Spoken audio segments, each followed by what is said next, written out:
Una buona domenica telespettatrici e telespettatori di TV7, bentrovati ad un nuovo appuntamento con il Sindaco Risponde. Un saluto e un bentrovato nei nostri studi anche al Sindaco di Padova Giordani. Buongiorno Sindaco e buona domenica. Buona domenica a tutti voi, grazie. Allora siamo, come dire, forse in uno dei primi fine settimana veramente estivi anche dal punto di vista meteorologico, perché insomma abbiamo affrontato una primavera particolare, piovosa. Un maggio pazzesco.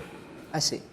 Che tra l'altro anche dal punto di vista idrogeologico qualche problema l'ha creato, certo. Sindaco.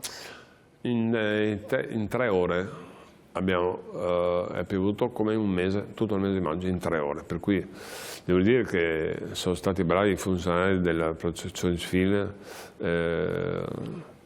Michelizzi, che è stato sempre il volontariato, hanno lavorato moltissimo, però sia a livello Padova che sia a livello provincia, perché sono stati problemi anche in provincia in questo senso. È piovuto tantissimo. Penso che il primo weekend, anche per il turismo, il primo weekend, parlo di turismo mare, montagna, il primo weekend che sembra buono, sembra bello, però è stato un periodo veramente difficile. Mi ricordo che l'anno scorso si parla tutti che le falde erano secche. Quest'anno le falde sono affiorate nelle case, cioè c'era l'acqua che saliva dalle falde. Questo in 100 anni non è mai successo. Però sono state risolte, non abbiamo avuto grossi guai, no? Per carità. Quando uno è invaso l'acqua, la casa dell'acqua sempre guai, per niente importante.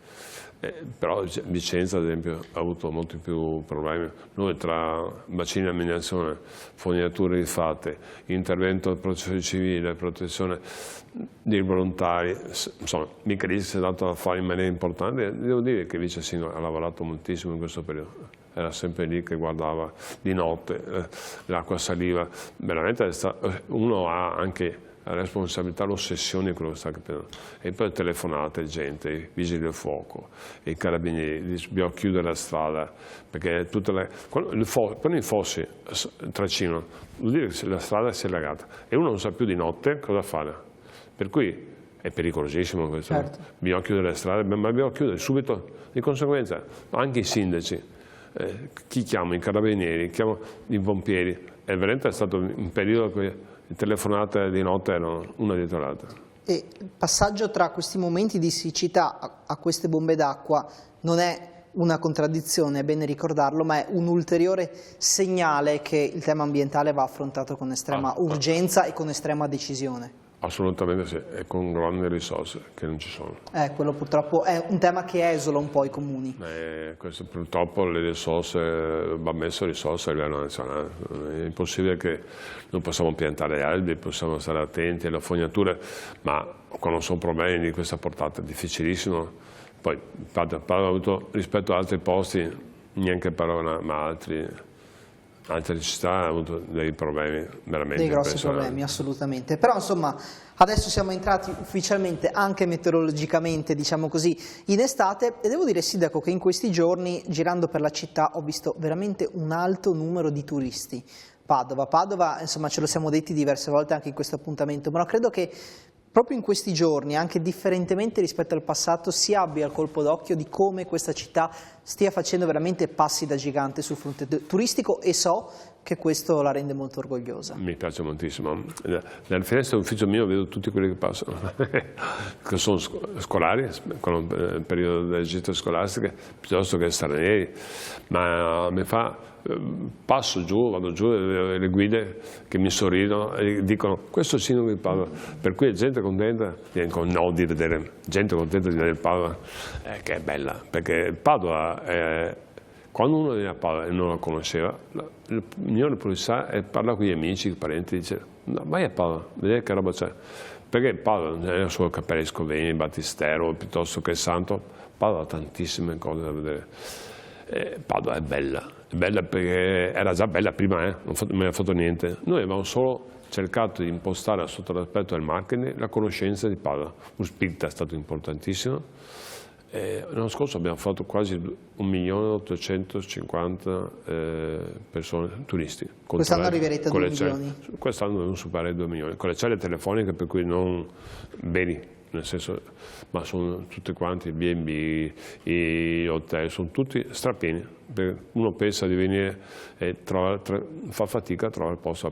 Infatti sta sorgendo, spero, qualche albergo, c'è un problema fondamentale, moltissimi, ne abbiamo parlato anche ieri, ci siamo creati anche dei problemi, nel senso, moltissimi privati affittano a B&B e di conseguenza poi mancano gli appartamenti per gli studenti, per le persone che devono affittare appartamenti, per i lavoratori, per cui... Questo è un po' un trend che sta coinvolgendo tutte le città turistiche. Però dobbiamo trovare una soluzione, assolutamente. La Francesca Becciolini ha organizzato delle riunioni coinvolgendo tutti vuol dire tutti, per trovare una soluzione, perché non è solo persone fragili, dobbiamo pensarci noi, anche l'impiegato che non trova, l'infermiere, lo studente che non trova posto, stanno sorgendo tanti studentati. Però il problema dobbiamo risolverlo rapidamente, mentre ci vuole un paio d'anni per sistemare tutto, minimo. No, però mi viene da pensare, Sindaco, un proprietario di un appartamento in centro storico è anche comprensibile che in una città che cresce dal punto di vista turistico, per lui è più redditizio affittarlo ai turisti. Non solo, non ha eventuali problemi con non mandare via l'inquilino, dura brevissimo tempo.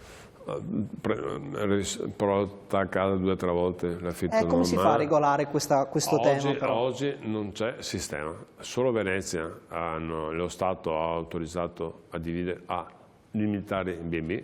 Ma non l'ha ancora fatto, questo significa che non è facile. Non l'ha ancora fatto, è una cosa molto difficile, ma se pensiamo anche a un condominio di 12 appartamenti, due decidono di farlo e gli altri 10 non vogliono, nascono delle risse verbali, certo. Verbali ovviamente, perché fa questo, che così la gente da dentro e fuori, non c'è più la sicurezza, è un problema grosso, che stiamo analizzando in continuo con la Francesca Becciolini, è difficile soluzione, non è facile, ripeto, deve venire dal governo qualche disposizione in questo senso, se no rischiamo veramente di una città che, sì, siamo bene col turismo, però abbassare le abitazioni per chi lavora anche, per gli studenti, cioè non possiamo concentrare se no diventiamo come Venezia, per carità, beati loro che hanno 20 milioni di turisti, però non bisogna esagerare, la città deve continuare a vivere anche fuori settimana.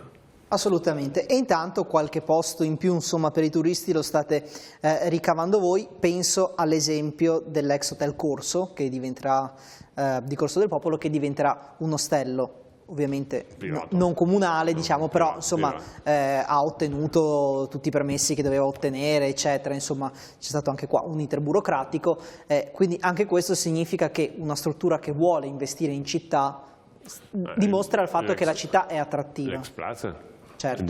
Per cui è sempre pieno, occupato. Sono altre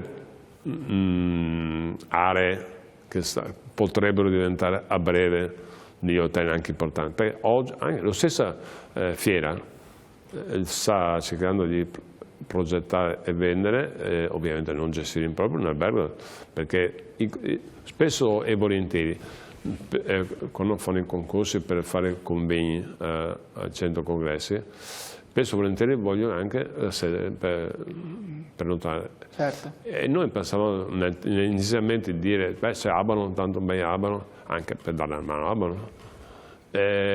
No, vogliono stare in città, possibilmente nello stesso quartiere, per cui anche questo vuol dire il centro congressi sta portando migliaia di persone, cioè sono tutte cose che portano veramente persone. Il centro congressi, qui convegni sulla medicina sono importantissime, però vogliono stare là vicino. Siamo vicini a Padova, che è una fortuna perché ovviamente la fiera 2 passi e sei in centro a Padova, per cui bisogna cercare di investire negli alberghi, limitare se possibilmente i B&B, perché spesso anche qualcuno di loro fa evasione fiscale, per cui è una cosa molto difficile da gestire, da ottenere, però ci stiamo lavorando e speriamo che a livello governo vi dia una mano. Mi dia una mano perché sono difficili da farlo da soli. Ci prendiamo una brevissima pausa, torniamo tra poco con la seconda parte del Sindaco risponde, rimanete con noi.